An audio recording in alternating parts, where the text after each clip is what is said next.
жалпы осы қазіргі таңдағы өзекті мәселелерге Құранда жауап бар ма жалпы?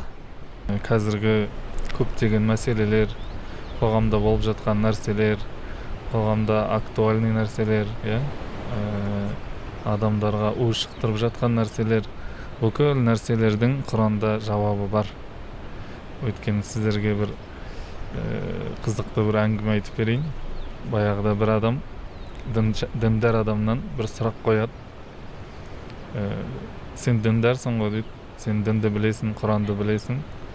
Егер де бүкіл нәрсеге Құранда жауап болса дейді, онда бір қап ұннан қанша нан шығатынын маған жауабын айтып берші дейді, Құраннан дейді. Сосын әлгі діндар кісі жарайды, Құраннан мен саған айтып берейін дейді. Сөйтіп жаңағы кісі бір айналып келгеннен кейін жаңағы діндар адам бір қап ұннан осыншама нан шығады деп санын айтып береді. Сонда әлгі кісі айтады: мен Құранды зерттеп қарадым ғой, ол жерде олай нан туралы, бидай туралы жазылмаған ғой десе, Құранда мынандай аят бар дейді: фасалу ахла зикри ин кунтум ла та'ламун. Егер сендер білмесеңдер, білім иелерінен сұраңдар дейді. Сол кезде жаңағы діндар кісі білім иесінен барып сұрап, яғни білім иесі бұл жерде наубайшыдан сұрап, не істеген?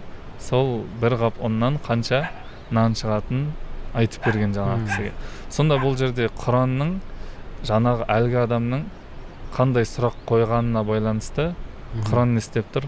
Жаңағы діндар адамға сілтеп жіберіп тұр да. Діндар адамды кімге сілтеді? Наубайшыға сілтеді.